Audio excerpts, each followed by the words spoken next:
पूर्ण परमात्मा पाप कर्म दंड को भी काट सकता है। अभी तक जिस भी संत व महापुरुष से मिले उन्होंने यही बताया कि पाप कर्म फल भोगने से ही समाप्त होगा। वो प्रभु कौन है जो पाप कर्म को काट देता है, वो काल के बंधन से छुड़वा देता है। उसका क्या नाम है, पूजा की विधि क्या है? कृपया अवश्य सुनिए जगत गुरु तत्वदर्शी संत रामपाल जी महाराज के अमृत वचन। तो कुछ देर के बाद आत्मा में वो ज्ञान आकर हिलोर उठती है, प्रेरणा आती है, लहर उठती है कि रे परमात्मा से तो हम उम्मीद करते हैं कि भगवान हमारे सारे काम ठीक करेगा, और आप वहां बैठे हो, आपकी भैंस मर गई बैठे बैठे। बता आपने के बचा लिया, 50,000 की भैंस मर गई। बता आपने के सारा कर दिया यहां ना आकर के। कहने का भाव ये है कि पैसे भी बर्बाद, भैंस भी गई, और वहीं बैठे बैठे नुकसान हो गया। और परमात्मा के चरणों में आवेंगे, कहते हैं संत शरण में आने से आई टड़ा बला, अर्जय मस्तक में सूड़ी होवा कांटे में टल जा। ये विधान है प्रभु का।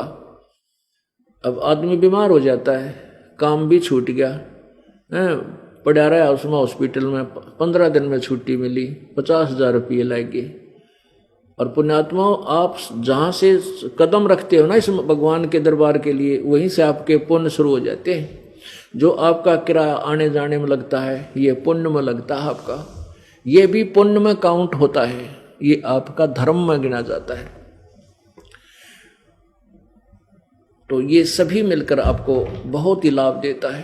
पुण्यात्माओं, अब संसार के व्यक्ति जो भगवान से अपरिचित हैं, वो आपके बारे में ना जाने के विचार रखते हैं। वह क्या कहते हैं, भाई हम तो 6 महीना में जाया करें माता दोकड़, और ये 30रे दिन सत्संग में चले जाते हैं, 10वें दिन भाग लेते हैं। इनका दिमाग खराब हो रहा है, ये तो बौड़ी बूझ है, ये तो काम जो है ना अपना नाश करेंगे, पैसा बर्बाद करते हैं, देख लियो थोड़े दिन में कंगाल हो जाएंगे। परमात्मा कबीर जी कहते हैं, चिड़ी चौंच भर लेगी नदी न घट्यो नीर, और दान दिए धन घटे नीनो कह रही साहिब कबीर। परमात्मा अपने सिग्नेचर कर रहे हैं कि दान तो धन नहीं घटेगा, लेकिन कुपात्र को दिया हुआ दान लाभ नहीं देता। सुपात्र यानी ठीक ठिकाने। अब बंजड़ खेत में गेहूं बोनता है, गेहूं नहीं उपलब्ध होगा। अपनी अच्छी संवारी हुई डहर के अंदर, डहर खेत में बीज बोगे, वो जमीन अपना धन रखेगी नहीं, कई गुना करके देती है। अब जैसे किसान 1 एकड़ जमीन में और 40 किलो गेहूं डालता है, एक बार तो वो ऐसा लगता है जैसे गेहूं बर्बाद कर दिए, माटी में गिर दिए, और फिर वो 60-70 मन, 70-80 मन लाता है 40 किलो के, यानी 1 मन के 80 मन गेहूं वो लेकर आता है 1 एकड़ में। अब पुण्यात्माओं, ये विचार करने की बात है कि जो इस प्रोसीजर से परिचित नहीं है परमात्मा के मार्ग तक, उनको तो हम ऐसे लगे हैं जैसे ये बर्बाद कर रहे हैं धन को। एक समय एक किसान गेहूं बोआ था, और एक बड़े शहर का रहने वाला कोई बाबूजी, कोई अच्छा कर्मचारी, जिसकी पहली बार गांव में ड्यूटी लगी थी, शहर से वो गांव की तरफ जा रहा था। रास्ते में उसने देखा कि एक व्यक्ति गेहूं को और मिट्टी में डाल रहा है। उस शहर के बाबूजी को तो वो गेहूं अपने घर में लोहे की टैंकी में देखे थे, गले हुए सुरक्षित, और उसके विषय में पता था कि ये खराब हो जाएंगे, पानी लग जाए तो खराब हो जाएंगे, उसमें और भी दवाई डाली जाती है ताकि वो ठीक रहे, खराब ना हो जाए। और वो इतने अच्छे खाने की वस्तु है, जीवन दाता है गेहूं। तो उसने, बाबूजी ने देखा कि एक किसान गेहूं एक थैले में भर रखे हैं, और बैलों के पीछे एक यंत्र जोड़ रखा है हल, उसके अंदर एक पाइप सी ला रखी होती है जिसको ओरना बोल रहे हैं, बीज बोने की एक पाइप होती है बीज छोड़ने की। तो उसमें डाल डाल कर खेत की मिट्टी में वो गेहूं डाल रहा है।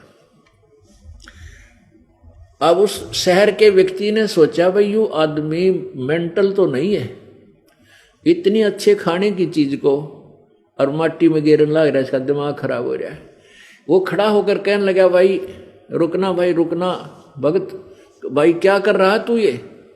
अरे इतनी अच्छी गेहूं कनक, देश में पहले ही खाद्य पदार्थों की कमी है, अन्न की कमी है, तू मिट्टी में मिला रहा है, तेरा दिमाग खराब है क्या?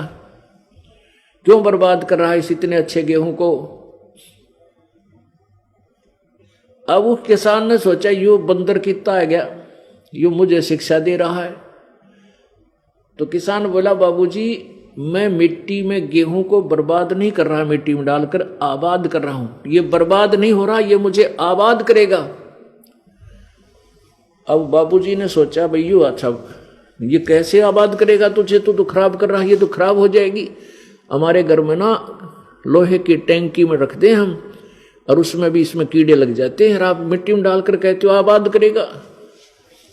तो किसान ने उसको पूरी तरह समझाया कि ऐसा है श्रीमान जी कि मैं 1 मन 40 किलो गेहूं लाया हूं और इस 1 एकड़ में डालूंगा, और फिर भूसा तो न्यारा होगा, जो धन मुझे मिलेगा पशुओं के लिए भूस जो बनेगा वो तो अलग होगा, और 80 मन गेहूं ले जाऊंगा, इसमें से 80 मन गेहूं मिलेंगे मेरे को। अब ये उसके गला उतरा नहीं, क्योंकि वो बाबूजी ने कदे प्रोसीजर देखा नहीं। वो कहने लगा भाई मैं तेरी बात को मानू नहीं, ये तो मिट्टी में बर्बाद हो जाएगा, तो कति खत्म हो जाएगा, देख लेना तीसरे दिन। अब कुछ दिनों के बाद किसान ने कहा कि तू, कुछ देर के बाद उनकी डिस्कस चलती रही, फिर कहा तू 4 महीने पाछा आइए, फिर दिखाऊंगा जादूगरी तेरे को। अब उस किसान, उस शहर वाला व्यक्ति का फिर मौका लग गया, जब गेहूं पकी हुई थी और ऊपर बाली में गेहूं परिपक्व हो चुके थे। उसको किसान ने फिर दिखाया कि देख भगत जी, ए श्रीमान, एक दाने का, एक बीज का ये गुच्छा बन गया, इसमें सैकड़ों पौधे, 10-20 पौधे उग गए, और प्रत्येक में बाली, एक बाली में 20-25 ये गेहूं है। उसने ऐसे ऐसे करके वो दिखा, देख। तब उस शहरी व्यक्ति की आंखें खुली और उसको सत्य माना। तो पुण्यात्माओं, जो आज आप धन दान कर रहे हो, किराए में पैसा लगा रहे हो, उन व्यक्तियों को और अनजान व्यक्ति को ऐसा लगता है जैसे ये तो मिट्टी में बर्बाद कर दिया, नाश कर दिया, खत्म कर दिया, खो दिया। नहीं, ये बर्बाद नहीं हो रहा, आपको एक दिन आबाद करेगा। ये परमात्मा का विधान है। अब अनजान व्यक्ति ने तो ऐसा लगता है तुम नाश करने लग रहे हो, आपको पता है कि हम तो वो प्रोसीजर मिल गया हमारे को जो हमें आबाद करेगा। कुछ दिनों के बाद आप देखना आपके घरों में सबसे न्यारे आपके घर होंगे, आपके बच्चे सबसे न्यारे होंगे, इतने निर्विकार होंगे, दुनिया ये सोचा करेगी कि कोई बच्चा की ब्याह करा तो रामपाल वाले चेलियाँ के कराएंगे, चेलियाँ के, नहीं तो अपनी बेटी ना आदमी ब्याह चल है ना, उससे पहले दिल न्यू करने लग जाना, मेरा किसा टकरा होगा, कोई शराबी है बटे हुए मिल गया, छोरी भी दुखी, माँ बाप भी दुखी। और हमारे घर में ये सैकड़ों, 100 कोस नहीं रहेगी ये बुराई, बीड़ी शराब मांस तम्बाकू की, और दुखी नहीं कर सकते एक दूसरे को। परमात्मा से डर लगेगा, थोड़ी सी भी कवासनी होगी तो 3 बार माफी मांगेंगे एक दूसरे से, इतनी दया भर जाएगी। क्योंकि हम नास्तिक बन गए, भगवान से डर रहा नहीं, उसके संविधान से परिचित रहे नहीं, हम बर्बाद होते जा रहे हैं। एक दूसरे को चैन नहीं जरा सी भी, बेटी बहन तो पहला चिंता होले से भगवान क्यों करोगा, और 6 महीने के बाद तलाक के कागज तैयार हो जाते हैं। ये ऐसा जुल्म क्यों हो रहा है कि हमारे अंदर दया रही नहीं, भगवान का डर रहा नहीं, और परमात्मा का सहयोग रहा नहीं। अब क्या बताते हैं, अकल अलूने दीखते ये सर्व अकल के मूल, सदा रटे हरि नाम को ये झूले अनहद झूले। अब संसार को जैसे कहते हैं अकल अलूने दिखते, अकल अलूने उनने क्या कर कति बौड़ी बूझ मूर्ख से दिखा। अब संसार जो भगवान से अपरिचित है, इस मार्ग में नहीं लगा है, उनको तो हम अकल अलूने दिखे, कति मूर्ख नजर आते हैं। लेकिन ये सर्व अकल के मूल, ये इन्होंने सब अकल माने ज्ञान, ये आप तो सब ज्ञानों की जड़ ग्रहण कर रहे हो, चाहे किसी ने आप अकल अलूने दिखते हो, क्योंकि आप दिन रात मालिक याद करो और शुभ काम में आपकी नियत होगी। अकल अलूने दिखते ये सर्व अकल के मूल, हरदम रटे भगवान को ये झूलने अनहद झूल। इस प्रकार हमने अपने मालिक के विधान को मद्देनजर करके संसार की बातों में नहीं आना, वो तो अनजान है। एक पहले हम गांव में जाकर पाठ किया करते थे, तो प्रारंभ में कुछ ये 2500 रुपये लगते थे उस पाठ के करने में। हम अपना किराया नहीं लेते थे, जो पाठ करने जाते थे कोई पैसा कोई नहीं लेता था, क्यों तकरीबन मेरे साथ जो भक्त दास भी सर्विस करता था और भी सर्विस वाले भक्त थे, वो साथ सहयोग दिया करते थे, छुट्टी ले लेते, सैटरडे संडे नाम पाठ कराया करते। तो फिर वो क्या सिर्फ खाना भंडारा और जो पाठ की सामग्री आदि आती उसमें 2500 रुपये लग जाते थे। जिसके हम पाठ कर रहे थे उसकी बहन का पति आ गया, बहन हुई, और उसका दूसरा भाई उपदेश नहीं ले रखा था और वो शराबी था, वो मेहमान वो रिश्तेदार रिलेटिव जो था शराब पिया करता। तो वहाँ पाठ चल रहा था, छोटे छोटे बच्चे थे, उन्होंने उसको आते ही कह दिया कि फूफा जी आज हमारे घर में मत आइए, तू शराब पी रखी और बीड़ी भी पीता है। वो कहने लगा अच्छा भाई तेरी वहीं रोटी ले आऊँगे। वो दूसरे घर पहुँच गया, तो दूसरे दोस्त का साला था दूसरा, वहाँ रुक गया। अब उन्होंने तो उसको पट्टी पढ़ा दी, वो तो नाश करेंगे, ऊपर चौबारे बना रखे हैं, उनका किवाड़ ना चढ़वाए गए, किवाड़ ना चढ़वाए 2500 रुपये ला दिए, यो खागड़ा रहे न खुआन लाग रहा, 2500 रुपया नाश कर दिया। अब वो सुबह जब हम तो चले गए पाठ पूठ करके, 20 दिन आया था शाम में, हम सुबह भोग लगा कर आगे पीछे बतावे थे वह बोले जी वो इब के कर ले संसार का। अब वो हमारा जो मेहमान खुद तो दारू पीओ और बीड़ी पीओ है, कति बर्बाद होया पड़ा, मन ने शिक्षा दिया के नो कहे तने कुआड़ क्यों ना चढ़वा लिए, नाश कर दिया, 2500 रुपये ला दिए, खुआ दिए लोग आते यहाँ पर। अब बताओ उसने मैं क्या समझाऊं, आप दारू पीवे सारी बकवाद करे, मैं पुण्य का काम करूं मुझे बिसरावे। फिर उसको बताया भाई कुआड़ भी चढ़ देंगे, धर्म का काम के रोज होया करे, ये कुआड़ तो 2 दिन पीछे चढ़ जाएंगे। अब वो बताता था कि मेरी पत्नी इतनी बीमार रहा करती, हमने सारे दिखा ली थी और घर में बरकत नहीं, आए वर्ष एक भैंस मर जा, मुश्किल तो पाल पोस कर तैयार करा, वह भैंस की मृत्यु हो जाए, वो सारा बर्बाद हुआ था, गेली की नाश होया पड़ा था। अब वो उसकी पत्नी भी ठीक होगी, घर में बरकत होने लगी, बताओ पाठ क्यों ना करा होगा वो। और ये धर्म के काम तो वो भी इच्छा होती है अच्छी आत्मा की, तो धर्म तो दसके नहीं दसके तीनों लोग, खैर आयत में खैर है कीजिए आत्मपोख। तो इस प्रकार आपको अन्य व्यक्ति जो भक्ति से दूर हैं वो कुछ भी कहें, उनकी आप नहीं मान सकते यदि आपको पूर्ण ज्ञान हो गया तो पूर्ण ज्ञान कराने के लिए आपको यहाँ बुलाया जाता है, नहीं तो भक्ति आप घर पे कर सकते हो, कोई दिक्कत नहीं। लेकिन अभी आप कच्चे हो और इतने धनी नहीं हुए हो जितना ये दास बनाना चाहता है। आपको ज्ञान भी संपूर्ण नहीं है, बेशक संपूर्ण ज्ञान हो भी जाए फिर भी कोई न कोई काल की अटकल आपका अड़ी रहेगी। और यहाँ आने से और कई पुण्य प्राप्त होते हैं, जैसे कई प्रकार के पाप होते हैं आपके, कुछ पाप तो ऐसे हैं जो पुण्य से समाप्त होते हैं, कुछ ऐसे पाप होते हैं जो संत जी के दर्शन साधु के दर्शन से नष्ट होते हैं। कबीरा दर्शन संत का साहेब आवे याद, लेखे में वाए घड़ी बाकी का समय बाद। तो संत देव जी के दर्शन करने से ही कुछ पाप हमारे ऐसे ही कटते और तरीका नहीं उसका उनका, और कुछ ऐसे हैं आशीर्वाद से समाप्त होते हैं, और कुछ पाप ऐसे हैं जो मंत्र के जाप से ही नष्ट होते हैं।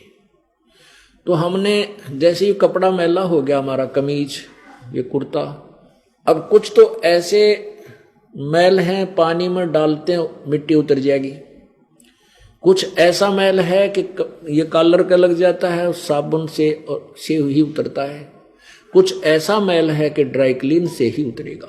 तो सभी क्रिया अपना के हमने उस कपड़े को स्वच्छ करना है। तो अपने अंतःकरण को हमने सभी तरीकों से निर्मल करना है ताकि ये भगवान के योग्य हो जाए, ये कमीज पहनने योग्य रहे। इसलिए आपको यहाँ बुलाया जाता है और 5 प्रकार की यज्ञ यहाँ पर होती है। एक यज्ञ है धर्म की, दूसरी यज्ञ है ध्यान, और तीसरी यज्ञ हवन की, चौथी यज्ञ प्रणाम, और 5वीं यज्ञ ये ज्ञान की चल रही है। यहां पर एक यज्ञ है धर्म की, यहां धर्म भंडारा चलता है।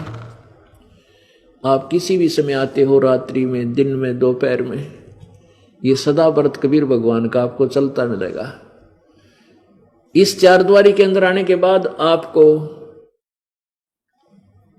केवल सिमरन की चिंता रह जाती है और किसी चीज की नहीं। ये धर्म भंडारा उन पुण्यात्माओं के सहयोग से चलता है, फिर उनको भगवान कितना लाभ देगा। परमात्मा कहते भूखा भोजन देते हैं वो पहुंचेंगे परवान ने। आप जी यहां कोई रोटी खाने नहीं आते, खाना खाने नहीं आते, आप भगवान के लिए आते हो। जैसे हम पहले जाते थे, सालासर जाता था ये दास हनुमान की पूजा करने, हनुमान जी की, और वहां एक किसी बूंदी सी मूर्ति, उसकी शकल भी अच्छी को ना, ऐसे हो रहे थे हम भ्रमित, और इतनी श्रद्धा थी उसमें। और वहां क्या करते थे, होटलों पर अपने पल्ले खाना खाया करते, श्रद्धा न्यों की न्यों थी भगवान मिल जाए, लेकिन वो तरीका भगवान मिलने का नहीं था। तो आप यहां खाना खाने नहीं आते, आप तो भगवान के लिए आते हो। और फिर आपको ये सुविधा मिल जाए तो आत्मा और खुशी होती है, आशीष देती है, अपने आप आत्मा प्रसन्न हो जाती है। तो वो जो हिलोर उठती है वो पुण्य परमात्मा के उन बच्चों को मिलता है जिनका यहां सहयोग से भंडारा चल रहा है।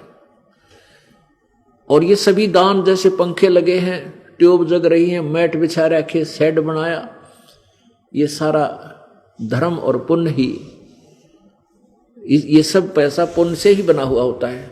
और जिनका इसमें सहयोग है उनको परमात्मा सीने से लगाएगा और उनको इतना देगा, गिनती नहीं होगी। एक यज्ञ है धर्म की, ये धर्म भंडारा चल रहा है। दूसरी यज्ञ है ध्यान। यहां आने के बाद आपको परमात्मा याद रहता है, चर्चा चलती है तो मालिक की चलती है, एक दूसरे से डिस्कस करते हो, जो पुराने भक्त हैं वो नयों को समझाते हैं, वो भी आपको एक ध्यान यज्ञ होती है। और साथ में यह ज्ञान यज्ञ भी होती है। अब ज्ञान यज्ञ के साथ ध्यान का जोड़ है, क्योंकि जो परमात्मा की चर्चा चलेगी उसके अंदर ध्यान भी रहेगा। तो ऐसे एक यज्ञ धर्म की, दूसरी यज्ञ ध्यान, तीसरी यज्ञ हवन की। जहां पर ध्यान ऐसे नहीं जैसे 8 योग कर साधना लगाओ 2.5 घंटे सुबह 2.5 घंटे शाम में, वो के ध्यान होया। तुम ज्ञान ही पूरा नहीं है उन लोगों का जो ऐसी साधना बताते हैं, उनका ज्ञान ही झूठा है। तो परमात्मा कहते हैं झूठा ज्ञान ध्यान कहां लाओ, ये बात बेदा चतुराई। तुम्हारा ज्ञान ही यूजलेस है, तुम्हारी सिद्धांत ही गलत है। तुम ध्यान कहां लगाए बैठे हो, क्यों ड्रामा कर रहे हो, वाद विवाद करके चतुरता दिखा रहे हो। हमारा ध्यान है जैसे जो पति भरता पति से राती, आन पुरुष नहीं भावे, बस पी हर में सुरत प्रीतम, ऐसे ध्यान लगावे। अब जैसे बेटी का ब्याह हो गया, जब वो ससुराल से अपने घर आती है तो रहती घर पर है, सारा काम करती है, और ऊपर से कति कोई महसूस नहीं कर सकता, लेकिन उसका ध्यान अपने पति के पास रहता है। कहते हैं इसको ध्यान कह, हमारा ऐसा ध्यान है। तो वो ध्यान है, ये हठ योग वाला ध्यान संतों ने नहीं बताया। कबीर परमात्मा कहते हैं मुझे सो सतगुर मन भावे, जो आंख ना मूंदे कान ना रूंदे ना अनह दुल जावे, जो सहज समाध बतावे। सहज ध्यान, समाध माने ध्यान, ये सहज समाधि है। तो यहां 5 यज्ञ चलते हैं। तीसरी यज्ञ हवन की, यहां पर ये अखंड ज्योत चलेगी 3 दिन तक। एक जो पाठ कराता है उसमें लगभग 1 किलो देसी घी 3 दिन में हवन हो जाता है एक व्यक्ति का। और जो भी कराता है उसका 3 दिन के अंदर उतना ही अलग अलग से ज्योति जला करके उतना घी हवन होता है। ये हवन की यज्ञ है। और चौथी योग प्रणाम या प्रणाम करते हैं, दंडवत प्रणाम करते हैं, ये भी एक यज्ञ का काम करती है, लेकिन सच्ची श्रद्धा से, हृदय से। न देखा देखी की भक्ति का कोई लाभ नहीं होता, लेकिन एक दो बार शुरू माता जब तक देखा देखी करे, सारे करें तो मैं भी कर लूं, लेकिन उसका विशेष फिर श्रद्धा बननी चाहिए। कहते हैं जय गोपाल दंडवत कर पैरा पड़ प्रणाम, पर दुआ करो दिल पाक से, वो असला असली सलाम। जय गोपाल दंडवत कर पैरा पड़ प्रणाम, पर दुआ करो दिल पाक से। चाहे जय गोपाल बोल ले और चाहे दंडवत प्रणाम कर ले, दिल में श्रद्धा नहीं है, कोई ऐसे का लाभ नहीं। दुआ करो दिल पाक से, सच्चे लगे श्रद्धा से प्रार्थना करो दंडवत प्रणाम करते समय, आधीनी भाव से, वो असला असली सलाम, वो तेरी सही प्रणाम काउंट होगी। और पांचवी यज्ञ है ज्ञान की। अब ये ज्ञान यज्ञ आपको सत्संग के माध्यम से सुनाया जाता है।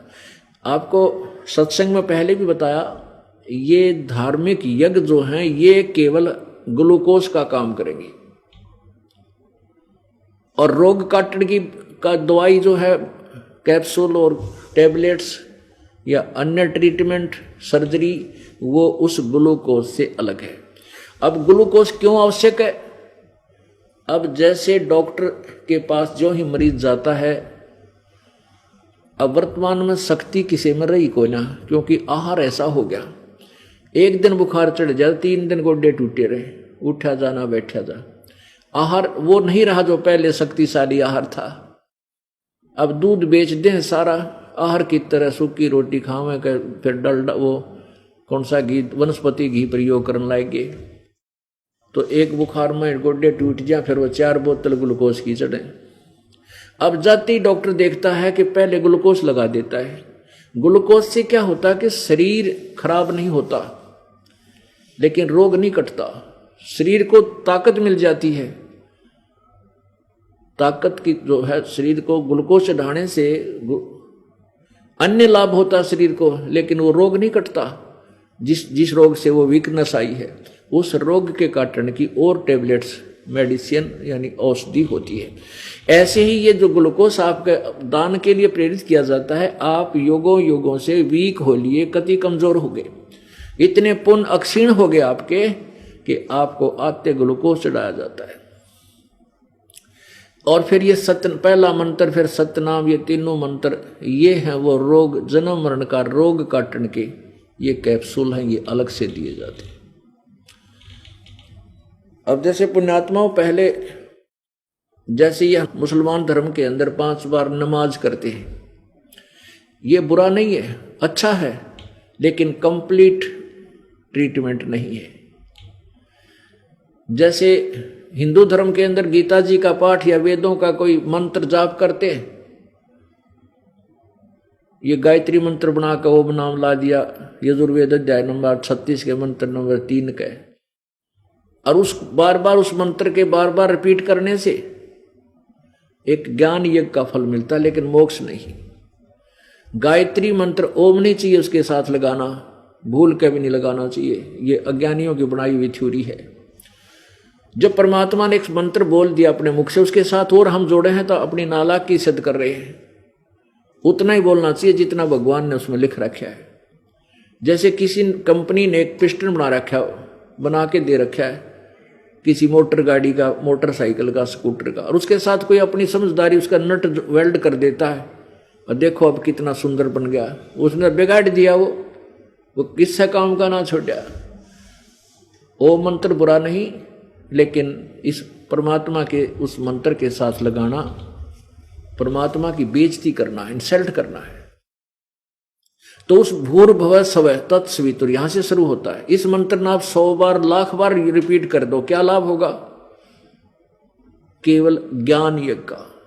इस मंत्र नहीं, वेद का कोई भी मंत्र, चाहे 5-4 मंत्र इकट्ठे भी आप डेली बोल सकते हो, वो केवल ज्ञान यज्ञ होती है। जैसे गीता जी का 1 अध्याय डेली पाठ करने का संकल्प कर लेते हैं कई, तो वो भी एक ज्ञान यज्ञ है।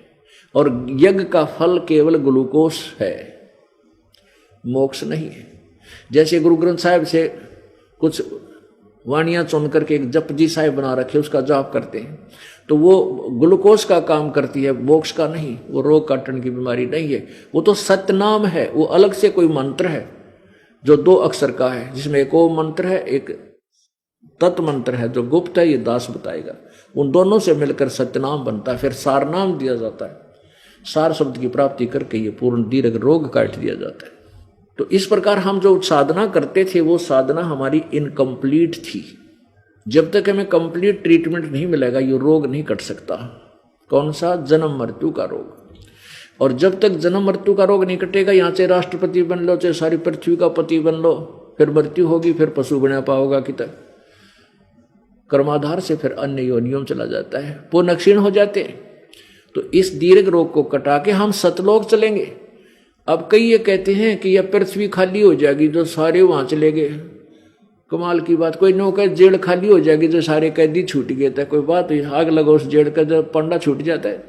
तो ये तो एक कैद है, कारागार है, ये तो हमारे को दुखी किया जा रहा है। यहाँ पर हमारा घर तो वहां पर सतलोक में है, तो वैसे खाली पड़े जो नेरे ब्रह्मंड, ये कितने पत्थर घूमन लाग रहे ऊपर, खाली ग्रह पर यह भी घंटे जाएगी खाली पृथ्वी धक्के खाती। तो हम अपने लोग चले, हमने इस पृथ्वी का क्या ठेका ले रखा है। हाँ, यहाँ हम शुभ काम करें तो पृथ्वी भी खुश रहे, अच्छे काम करें, और हम इतने कुकर्म तार दें इसके ऊपर वजन बढ़ जाता है। प्रत्येक ग्रह की एक देवी अधिष्ठात्री होती है। ये 33 करोड़ देवता ने काल ने धंधा ला रखे हैं। प्रत्येक का जैसे सूर्य का सूर्य देवता है, ये सूर्य नहीं, एक और देव है। ऐसे चंद्रमा एक और देवता है, उसको चांद के जितने भी चंद्रमा है 21 ब्रह्मांड उनका कंट्रोलर बना दिया, वो राज्य कर रखे हैं। जैसे कोई मंत्री है, मुख्यमंत्री है, अपने साथियों ने प्रश्न करने की खातिर किसी ने चेयरमैन बना दे है, किसी ने कुछ बना दे है, उन्होंने धंधा लाए रखे। तो ऐसे इस काल ने सारे बढ़ो रखे। तो हमने अपने सतलोक चलना है, यहाँ का ठेका नहीं लेना। यहाँ क्या होगा, सारे चले जाएंगे, देख खाली पड़ी रहेगी, घूमे जाएगी, अपन क्या करना इसका। तो पुण्यात्माओं, आप ज्ञानहीनता के कारण हम ऐसे विचारों में उलझकर और काल के जाल में रह जाते हैं। अब ये ज्ञान यज्ञ चल रहा है। ज्ञान यज्ञ में बताया जाता है कि देते को हर देत है, जहां तहां से आने, ना दिया वो मांगते, फिरो फिर परमात्मा सुने ना कान। अब कहते करे करावे साइया, मन में लहर उठा, दादू सिरदर जीव के वो आप बगल हो जा। आप आरती आप साजे, आप किंगर आप बाजे। अब जैसे आपने सुना है कि जैसे द्रौपदी का चीर बढ़ गया और द्रौपदी के बाद और किसी का ना बढ़ा, और सुना किसी ने या तुमने भी भक्ति की होगी, कदे बढ़ा किसी का नहीं। और इस दास की जब इस मालिक का सही भक्ति मिली, इस दास की एक लोहे की जाली बढ़ गई। अब पुण्यात्माओं, ये सत्कर मानना, जब हमें परमात्मा की पावर का कनेक्शन मिल जाएगा तो वो गुण है ईश्वर में जो हम सुना करते थे। अब बिजली के गुण हम सुनते हैं कि बिजली पंखा चलाती है, अंधेरे को उजाले में बदल देती है, ट्यूब जगती हैं और आटा पीस देती है और जमीन से पानी ट्यूबवेल चला देती है। ये गुण हैं, बिजली में ये गुण हैं। लेकिन ये प्राप्त कैसे होते हैं, उसकी विधि न्यारी है। अब जैसे प्रसंग था कि एक गायत्री मंत्र बना रखा है इन्होंने, ओम गेल ला के, यजुर्वेद अध्याय नंबर 36 के मंत्र 3 के साथ ओम मंत्र जोड़ दिया, वो नहीं जोड़ना चाहिए। फिर भी ओम भूर्भुवः स्वः तत्सवितुर्वरेण्यं भर्गो देवस्य धीमहि धियो यो न प्रचोदयात्, यहाँ भी घोटिया करते, इतने याद आए। लेकिन ये वेद का मंत्र है और इसमें गुण है कि वो परमात्मा स्वयंभू है, भूर्भुवः स्वः, और वो पूर्ण परमात्मा सबका रचने वाला सविता है। वो हमारी बुद्धि को परमात्मा की तरफ अपने ही चरणों में लगाए रखे, भक्ति योग्य बनाए रखे, ये गुण है। ये इसका अर्थ है। इसको बार बार 100 बार पढ़ ले, 1,00,000 बार पढ़ ले, 1000 बार पढ़ ले, ज्ञान यज्ञ मिलेगा लेकिन भगवान नहीं मिलेगा। अब जैसे हम बिजली के गुणों को 1000 बार पढ़ लें, बिजली पंखा चलाती है, ट्यूबवेल चलाती है, आटा पीस देती है, ऐसे करती है, तो वो तो गुण है ही, चाहे 100 बार कह लें, चाहे 10 बार पढ़ लें इसको, इससे ज्ञान होता है कि बिजली में क्या गुण है और वो बिजली का लाभ कैसे मिलता है। वो प्रोसीजर अलग है। बिजली वाले के ऑफिस में जाओ, वहाँ उनकी टर्म एंड कंडीशन पूरी करो, फार्म भरो, जो भी वो एविडेंस मांगते वो दो, पैसे जो मांगे वो जमा कराओ और फिर कनेक्शन ले लो, फिर वो लाभ देखियो, बिजली आपको लाभ देगी। ऐसे ही प्रभु के गुणों में लिखा है, आप उन गुणों को गाते रहो और वो गुणों को प्राप्ति की विधि अपनाओगे नहीं तो आपको वो लाभ परमात्मा के नहीं मिल सकते। अब कुछ नकली संतों ने, ऋषि महर्षियों ने झूठे शास्त्र विधि त्याग का मनमानी क्रियाएं आपको दे दी। वो ऐसी दे दी, फिटिंग कर दी और तार जोड़ दिया कनेक्शन, लेकिन उसने जिस से आपका तार जोड़ा है, जिस पावर हाउस थे, उसमें लाइट नहीं है। वो किताब बबूल के लटका बांध रखा तार उसने, और ऊपर से बहुत बढ़िया पावर हाउस दिखा रखा है और किकर के लटके तार बांध के आपको कनेक्शन दिए बैठे है। आप रोज वो गुण भी गाते हो, भगवान ऐसा करता है, भगवान ऐसा करता है, किसी को होता नहीं, किसी के नहीं हो रहा था। अब देखना, आप कनेक्शन लेकर जाओगे, बिजली आपके घर पाओगी। आप कनेक्शन, वहां से कनेक्शन मिलता है, आपके जाने से पहले आपके घर लाइट पहुंच जाती है। इसी प्रकार आप यहाँ नाम लेकर जाओगे, आपके घर पर भगवान पहुंच जाएंगे और वहां बैठे थारे भूतान और पितरा ने दे लट्ठा उड़ा घर तक काटेंगे पहले तक। यानी जो तुम्हें दुखदाई तत्व है वहां शैतान बैठे, उनको भगावेंगे वहां से जाते ही, और फिर आपको वो हानि से बचाएंगे, आपको वो लाभ देंगे जो भगवान दिया करता है। अब द्रौपदी का जो चीर बढ़ा, वो कैसे बढ़ा? द्रौप सुता कुंदी ने लीर, जाके अंत बढ़ाए चीर। ये द्रौपदी राजा द्रुपद की लड़की थी, और जब ये कंवारी थी, अपने पिता के घर पे ही थी, ये स्नान करने के लिए गंगा पर जाया करती, गंगा दरिया पे। वहां इनके पिता ने अपनी बेटी और रानियों के नहाने के लिए एक सुंदर घाट बना रखा था। और द्रौपदी की काफी सहेली थी, वो हजारों सहेलियों के साथ प्रतिदिन उस गंगा के घाट पर स्नान करने जाया करती थी वक्त से। और परमात्मा को पता है कि मेरी प्यारी आत्मा, क्योंकि हम जो भी यहाँ पदवी पाए हैं, ये सभी परमात्मा कबीर जी की आत्मा है, और हमारे ऊपर आने वाली आपदाओं से बचाने के लिए वो परमात्मा ना जाने कितने कारण बनाता है। अब द्रौपदी के ऊपर जो आपत्ति आनी थी, प्रभु को पता था कि उसका चीर हरण होगा, उसके प्रारब्ध में लिखा था। तो परमेश्वर ने ऐसी लीला की, स्वयं ही एक ब्लाइंड मैन की भूमिका की प्रभु ने। कहते हैं, सोच सलछीदर मैं करूं अपने जन के काज, अंधा महात्मा का रूप धारण करके परमात्मा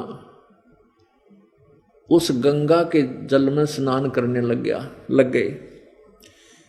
अब यहां हम केवल एक अंधा महात्मा लेकर चलेंगे। सुपात्र को दान किया हुआ प्रफुल्लित होता है, कुपात्र को नहीं। एक अंधा महात्मा था, वो दरिया के किनारे चलता चलता उसने सोची दरिया चल रही है, यहां स्नान कर लूं। उसके शरीर पर केवल एक लंगोटी थी, एक कौपीन होती थी, जैसे केवल एक पर्दे के ऊपर के एक 6 इंच 8 इंच का एक कपड़ा, एक तागड़ी, यानी ऐसे एक रस्सी बांध लेते हैं, तागड़ी सी, एक धागा सा जहां नाड़ा बांधते हैं ऐसे, और उसके केवल एक 6 उंगल का यानी इतनी चौड़ाई का एक कपड़ा बांध लेते हैं अपनी लंगोटी के स्थान पर, और दूसरी लंगोटी थी नहीं। वो स्नान करने लग गए दरिया में। स्नान करते करते उनकी वह लंगोटी टूट गई, खुल गिर, वो बहकर चली गई। अब वो महात्मा जी उधर देखा कि लड़कियां आ रही हैं शोर शराबा करती हुई, अब उस संत ने सोचा कि वे लड़कियां आगी, यहां मेरे ख्याल में कित आसपास घाट होगा नहाने का।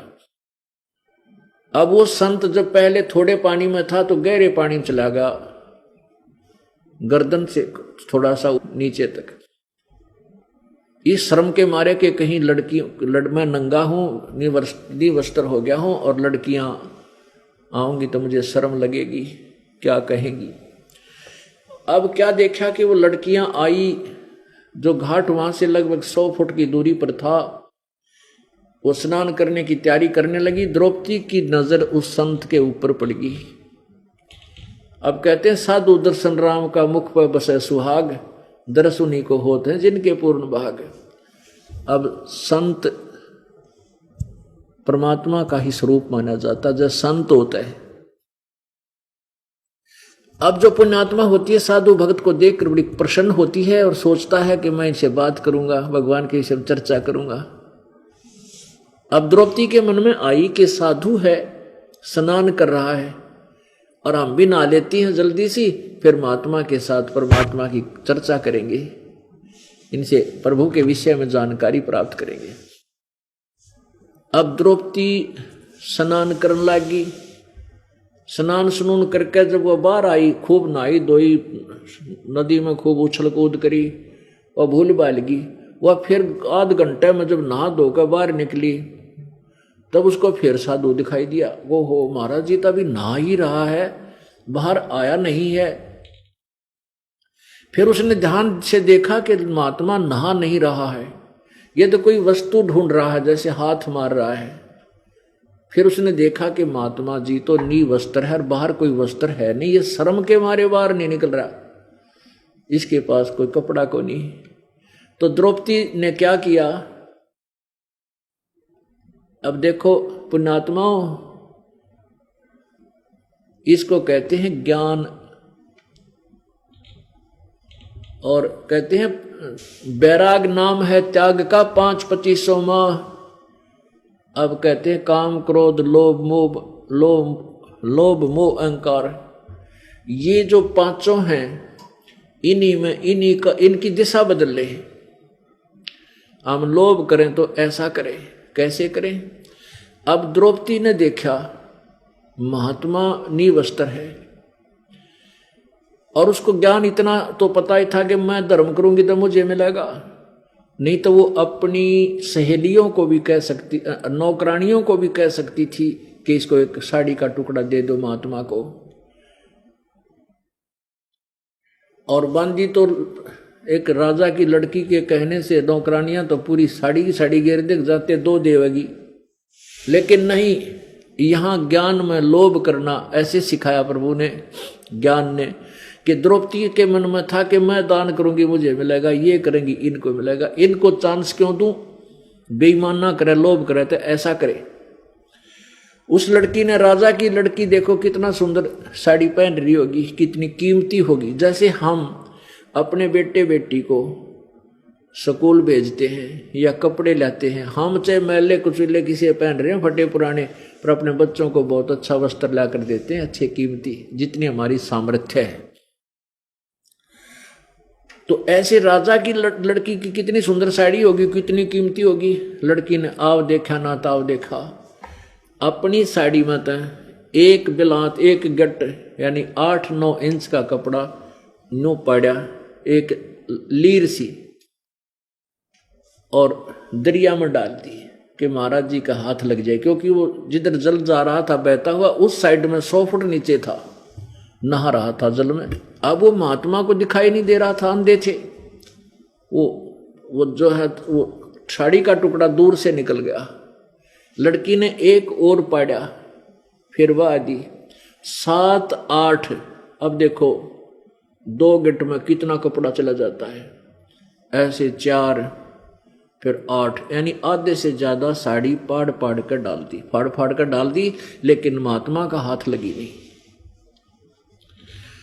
अब लड़की ने सोचा भाई कोई बात नहीं, वो निकट न्यों नहीं जाना चाहती कदे महात्मा शर्मा जावे लड़की की आवाज सुन के। फिर उन्हें और वो शर्मांती भी नहीं जावा थी, महाराज निवस्त्र। फिर उन्होंने सोचा मेरे पिता के समान है, राज ये महादुखी है, यदि अब इसको कपड़ा नहीं मिलेगा तो सारा दिन इसमें सड़ेगा और कितना रात ने निकलेगा, और फिर इसके पास कपड़ा नहीं, महात्मा शर्मदार है, पता नहीं क्या सोच बैठेगा। इस उद्देश्य से लड़की ने एक लंबी लकड़ी उठाई, लंबी लकड़ी, और उस लकड़ी का एक लपेटा देकर उस एक ऐसे चीर फिर फाड़ा अपनी साड़ी को और उसमें लपेट के और लंबी लकड़ी करके जहां महाराज जी ऐसे हाथ कर रहे थे, वो साधु जी ऐसे ढूंढ रहे थे, उसके आसपास वो कपड़ा कर दिया, उसके हाथ लग गया। अब साधु के हाथ लग गया तो हाथ पकड़ दिया उसने और फिर देखा, अब अंधे के हाथ आँखें का काम करया करें। उसने सारा देखा कि ये कोई फटा पुराना या कोई वैसे बहता हुआ कपड़ा नहीं आया है, किसी बेटी की साड़ी का टुकड़ा है, उसने जानबूझकर मेरे लिए हेल्प की है। अब उस महात्मा ने वो साड़ी का कपड़ा अपने लंगोटी बांधी और आशीर्वाद दिया, बेटी आज तूने मेरा पर्दा रखा है, इज्जत रखी है, भगवान तेरा पर्दा रखा है, तेरी इज्जत रखा है, तूने गणाए दे। अब कहते हैं साधु बोला सहज सुबह जो चावे सो कर दे, साध वचन पलटे नीचे पलट जाओ ब्रह्मांड। अब जब तो बात आई गई हुई, इतना द्रौपदी का जच्ची महात्मा की कहे या साची भी हो जाएगी, अब तना भगवान गणाए दे। अब वो आत्मा से दी थी, संत परमात्मा ही थे, वो खुद आए हुए थे अपनी बेटी को, पता था कि काल तो मेरी आत्माओं को सताने से लगा हुआ है। अपनी आत्माओं अब कुछ दिनों के बाद आपकी आंखें यानी मोतियाबंद कति हट जाएगा तो काल ना हमारा कर रखा था ज्ञान का। अब जैसे ये दास पहले हनुमान पूजा करता, श्री राम कृष्ण की पूजा करता था, विष्णु और शंकर जी ने इष्ट मानता था, और घर में जो भी सुख होता था, जैसे पास हो जाया करते कक्षा में तो जय हो बजरंगबली की, जय हो भगवान विष्णु की, जय हो भगवान शंकर की, हम पास कर दिए। फिर लड़का हुआ, लड़के की खुशी मनाई भाई, हमारे हनुमान जी ने, हमारे भगवान कृष्ण जी ने, शंकर भगवान ने लड़का दे दिया, तो हम इनको क्रेडिट दिया करते, ये सुख दे रहे हैं। जैसे कोई एक्सीडेंट दुर्घटना में कई बार इतने सेफ बचे बाल और शुक्र मनाया करते, भगवान विष्णु ने, भगवान शिव जी ने, राम ने, कृष्ण ने, सारे के गुण गा दिया करते, इनने बचा दिया, हनुमान जी ने, श्याम जी ने। अब बचाया करता यू कबीर भगवान हमें पूर्व संस्कार से। पुण्यात्माओं, गीता जी अध्याय नंबर 15 के श्लोक नंबर 16 और 17 में 3 भगवान बताए, एक क्षर पुरुष एक अक्षर पुरुष।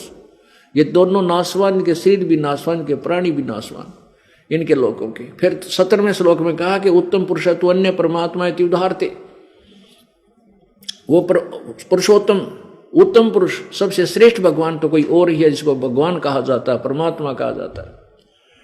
और वह यह लोक त्रयम आविश्य विभर्ति अवैश्वर है, जो तीनों लोकों में प्रवेश करके सबका धारण पोषण करता है। वही सबका किए हुए कर्म का वही फल देता है, सबका धारण पोषण वही देता है, अन्य कोई दे ही नहीं सकता। अंडरस्टूड हो गए तो वो सभी सुख ये भगवान ही हमें देता है। चाहे हम वर्तमान में किससे की पूजा कर रहे हैं वो अलग बात है, वो पूजा है ही नहीं हमारी क्योंकि शास्त्र विरुद्ध है, लेकिन जो आपको बाल बाल बचाता है, ऐसे सुख देता था, तो हाँ वो देता तो कबीर भगवान था और हम क्रेडिट देते थे इनको। परमात्मा कहते हैं जगत का पेखना पेख्या, धनी का नाम ना लेखा। हम इधर एक दूसरे को क्रेडिट देते हैं, फलाने ने मेरा ये लाभ कर दिया, उसने मुझे ऐसे कर दिया, वहां उसने बचा दिया, ऐसा होगा। कहते आपने उस धनी का तो कितना जिक्र भी को नहीं, जगत का पेखना पेख्या, धनी का नाम ना लेखा। उसका पूर्ण परमात्मा जो हमें सुख दे रहा था, हमारे पूर्व जन्म के संस्कारों को भी वही सुचारू रूप से देता है, बचाव करता है, उसका कितना नाम भी नहीं था, लेखा भी नहीं था। तो द्रौपदी अपने घर आ गई। फिर कुछ दिनों के बाद उसका ब्याह हो गया। फिर एक समय संस्कारवश कौरव पांडव ने जुआ खेला, द्रौपदी सारा राज्य जिता दिया युधिष्ठिर ने और अपनी पत्नी भी दांव पर लगा दी। अब इन कथाओं को, महाभारत जैसे कथाओं को हम सहर्ष सुना और पढ़ा करते। एक पढ़ने की कथा है कि ये महापुरुष थे जिसने अपनी पत्नी दांव पर लगा दी, उनकी अकल मारी गई। बताओ उनको के था महात्मा का, मर के उनको सूरवीर बताओ, इतनी मंदबुद्धि के लोग, के जरूरत थी जुआ खेलने की। और फिर पत्नी दाव पर लगा दी, फिर भी ना डटा गया। ऐसी बेहुदी कथाओं को सुनकर हम सारा अपना जीवन बर्बाद कराया करते, सोचा करते कोई धार्मिक ग्रंथ पढ़ रहे हैं। ये कोई धार्मिक ग्रंथ है? धार्मिक ग्रंथ ये है कबीर परमात्मा की वाणी, आनंद अंदर से आत्मा गदगद हो जाती है। ये कहानियां परमेश्वर के। तो क्या हुआ कि द्रौपदी को दाव पर लगा दिया। एक बार युधिष्ठिर ने एक शीश महल बनाया था शीशे का, और द्रौपदी पानी लेकर आई थी जल भर के, और दुर्योधन का आना हो गया घर में। उसने शीशा ना दिखा, टक्कर लग गई उसकी, और एकदम वो पीछे न गिर गया। अब जैसे मजाक कर लेती हैं, अब द्रौपदी का वो देवर लगा था, छोटा भाई था युधिष्ठिर से, तो उसने हंसी मजाक में कह दिया अंधों का अंधे होया करें। ये आम पहले मतलब मजाक आम आदमी कर लिया करते थे ऐसे, लेकिन दुशासन दुष्ट आत्मा था, उस बात का बड़ा दुख मान गया और मन मन में सोच लिया कि तुझे मजा दिखाऊंगा, चखाऊंगा, अंधे हैं या आंखों वाले। उस प्रतिशोध के कारण जब द्रौपदी को जुए में जीत लिया युधिष्ठिर से दुर्योधन ने अपने भाई दुशासन से कहा कि जा उस द्रौपदी को ला पकड़ के उसके बाल पकड़ के घसीट कर ला। उससे पहले नौकरानी भागी गई कि द्रौपदी बात बिगड़ गई, आपको जुए में हरा दिया, आपको जुए में जीत लिया दुर्योधन ने, और उसने कहा है कि द्रौपदी को लाओ और सभा में नंगी करूंगा। अब द्रौपदी कहती है कि हे बावड़ी क्या बात कर रही है तू, सभा में कौन कौन है वहां पर? कि 5 पांडव बैठे और भीष्म पितामह है, द्रोणाचार्य और कर्ण आदि भी विद्यमान है, चाचा विदुर भी है। फिर द्रौपदी बोली ऐसी सभा में ऐसा जुल्म होया करे, तेरा दिमाग खराब है, नंगी क्यों करेंगे मेरे को? अब देख लिए उनकी नीयत खराब है। अब इतनी बात हो रही थी तो दुशासन पहुंच गया कि आजा अब तुझे मजा चखाएंगे, हम अंधे हैं आंखों वाले, तुझे दिखाएंगे। अब द्रौपदी के बाल पकड़ के घसीट के लेकर चल पड़ा। अब पहले द्रौपदी ने यह सोचा था कि मेरे 5 पांडव बैठे बकल तार देंगे जब मेरा हाथ ला दिया था, और फिर दूसरा देखा था वहां भीष्म पितामह जैसे महापुरुष बैठे, कर्ण जैसे योद्धा और द्रोणाचार्य जैसे गुरु बैठे, और चाचा विदुर जैसे सहनशील व्यक्ति बैठे। वहां ऐसी गड़बड़ हो सकती है, ये नहीं होने देंगे। अब जब वहां जाकर देखा उसने द्रौपदी ने, और दुशासन ने कहा कि हम तो अंधे हैं भाई, हम अंधे हैं। द्रौपदी ने कहा था अंधा का अंधे होया करें, जन्म लेते हैं। क्योंकि धृतराष्ट्र तो दुर्योधन के पिताजी वो जन्म जात अंधे थे, तो कहने लगा हम तो अंधे हैं भाई, द्रौपदी ने नंगी कराएंगे भी सभा में, हमने दिखा थोड़ा ही है, इसकी क्या बेइज्जती होगी। अब द्रौपदी ने सोचा ये तो बात बिगड़ेगी सचमुच, ये तो काम बिगाड़ेंगे। फिर उसने देखा अपने 5 पांडवों की तरफ, उन्हें नीचे न गर्दन कर ली क्योंकि हार चुके थे। फिर उसने देखा भीष्म पितामह द्रोणाचार्य और कर्ण की तरफ, उन्होंने भी नीचे न गर्दन कर ली, कोई सहारा देने को तैयार नहीं। विदुर की तरफ देखा, जब विदुर खड़ा हुआ,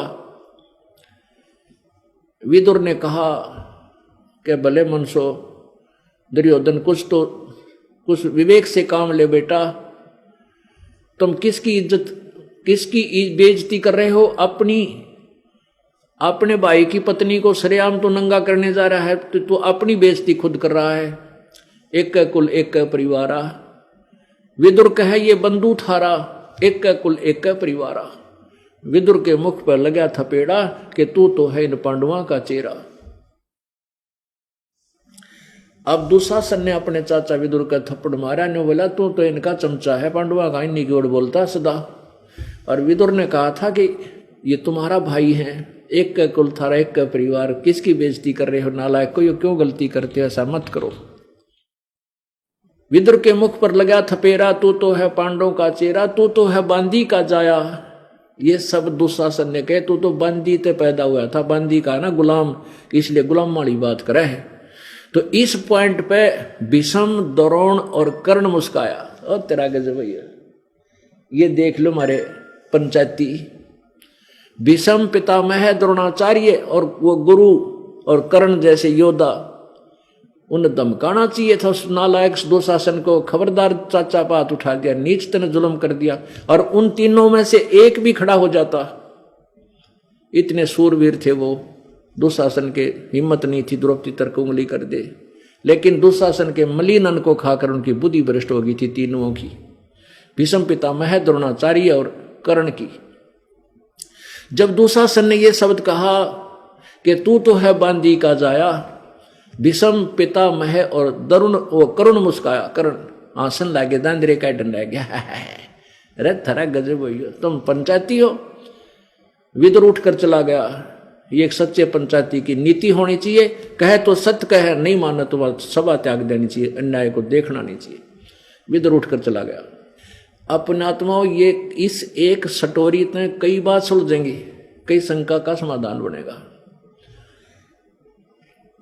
एक तो ये बनेगा कि देते को हर देत है जहां तहां से आन, जिसने दान किया उसको भगवान अवश्य देगा, कोई कारण बनावे। और जिनने दान नहीं किया वो मांगते फिरियो साहिब सुने नहीं कान। ये कागज चुगड़ियां अंडे हैं, वो भिखारी दिए बाबा कोई नहीं छोड़ता, चल चल। और जिनने दान कर रखा है कार कोठियों में चलते हैं, हेलीकॉप्टरों में चलते हैं, समय पर रोटियां मिली है, ठीक मिली है, तो नहीं दिया वो मांगते फिरियो, फिर परमात्मा नहीं सुनता है। अब दूसरा ये है कि एक नीति ऐसी होनी चाहिए पंचायती की, या तो बात कहे सत्य कहे, नहीं तो उठकर चला जाओ, वहां रहना नहीं चाहिए उस अन्याय स्थल पर।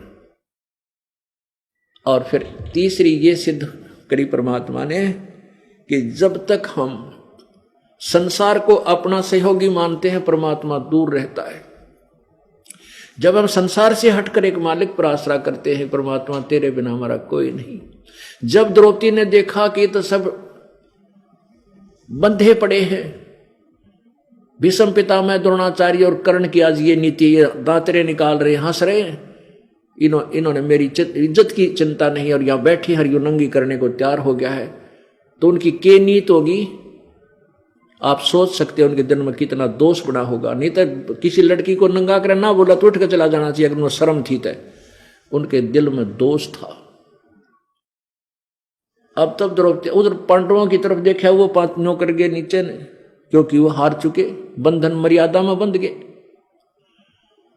अब परमात्मा कहते बंधे से बंधा मिला छूटे कौन उपाय, और कर बंदगी निर्बंध की वो पल में दे छुड़ाए।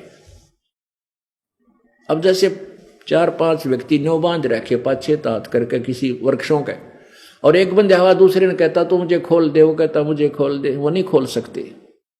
वो तो निर्बंध आवे, जो बंधा ना हो उन सब के बंधन खोलकर चालता कर दे।